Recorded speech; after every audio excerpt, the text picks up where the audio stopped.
Hello guys, this is Steno for All YouTube channel. Here we provide you Hindi or English shorthand dictations at different speed. Today I am going to provide you English dictation at the speed of 80 which will help you in various Steno skill tests. Get ready for 80 word per minute shorthand dictation.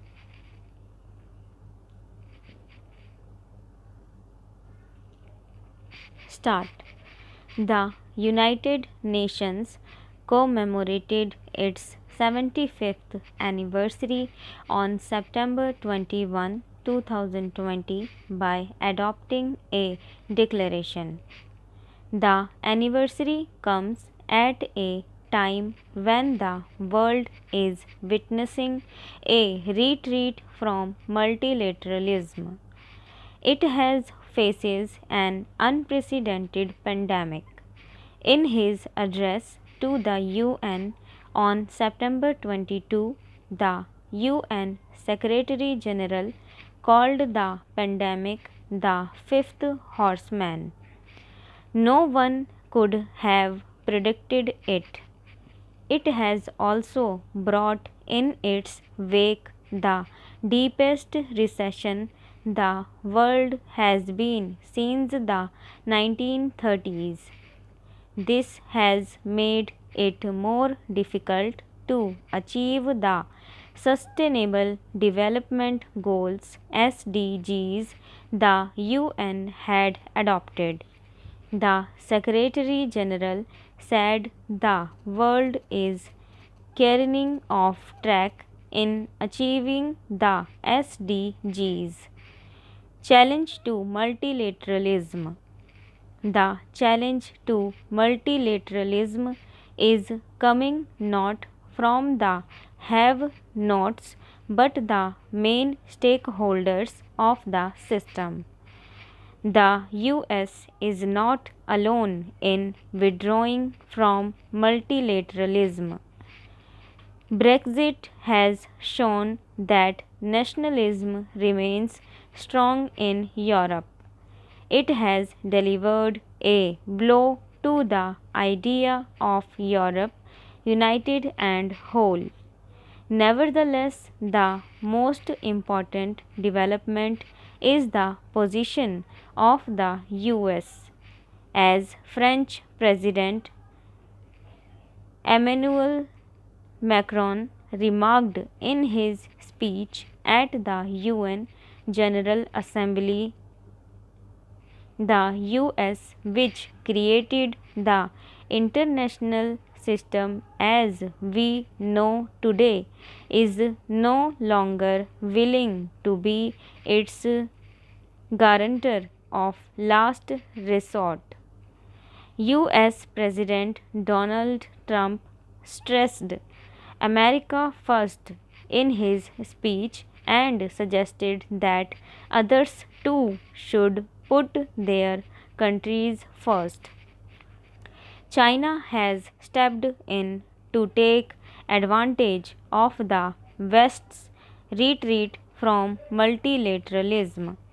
But China's assertion of a role on the world stage is not an embrace of the idea of multilateralism. Its flagship Belt and Road Initiative consists of a series of bilateral credit agreements with recipient countries with no mechanism for multilateral consultation or oversight.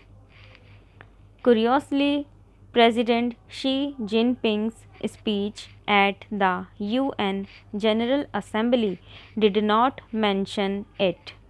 The European Union's and US's sanctions against Russia have driven it closer to China.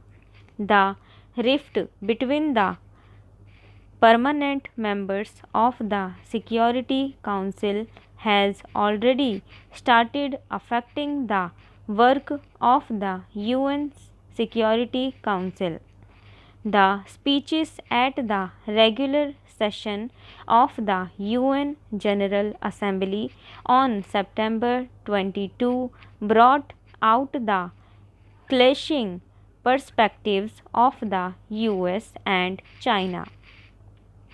President Trump highlighted China's culpability in the spread of the pandemic. He pointed out that China had banned internal flights but allowed international flights from Wuhan to continue. This set the stage for the spread of COVID 19.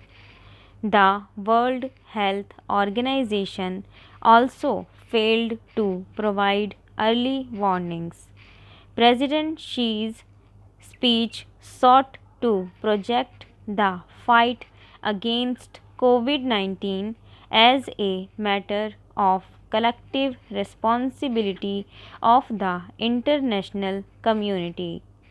He said China will honor its commitment to provide $2 billion assistance to the developing countries over 2 years. This was clearly a reference to existing pledges without bringing additional resources to tackle a crisis which has tipped the world economy into recession. This is not a large amount considering the scale. The actual assistance committed to the UN COVID 19 response fund was a paltry $50 million in addition to a similar amount pledged earlier. President Macron pointed out that while the US is withdrawing, the world faces China's projection beyond its frontiers.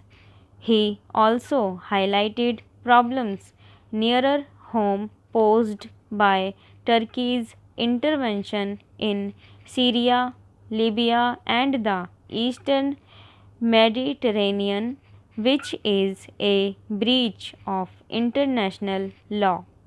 The last was a reference to Turkey sending a drilling ship in Greek and Cypriot exclusive economic zones. Turkish President Recep Tayyip Erdogan made a detailed reference to the Jammu and Kashmir issue. Though otherwise Mr. Erdogan's statements may not matter, Turkey has assumed the position of UN General Assembly President. Several hurdles. The UN Secretary General's report on the work of the organization highlights some of the achievements and challenges the world body faces.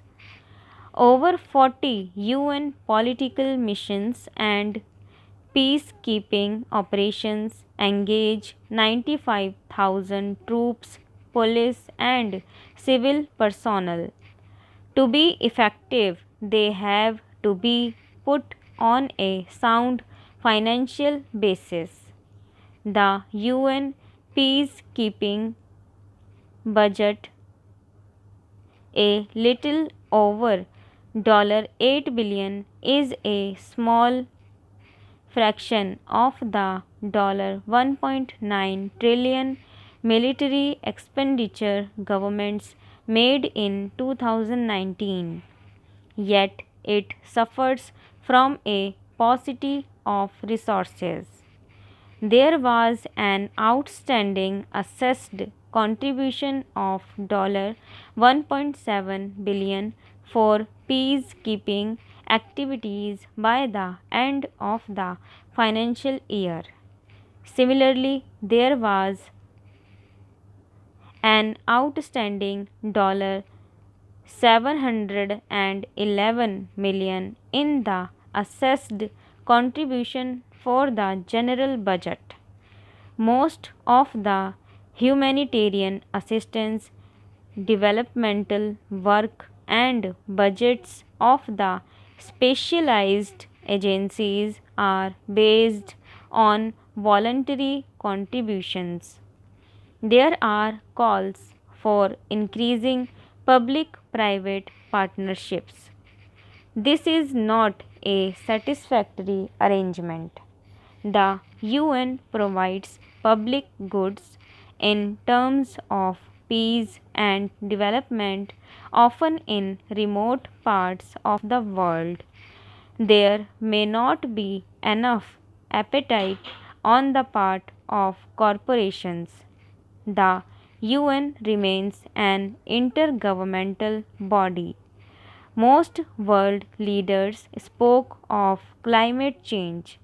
President Trump mentioned that China's emissions are nearly twice of those of the US, and despite its withdrawal from the Paris Agreement, the US has reduced its carbon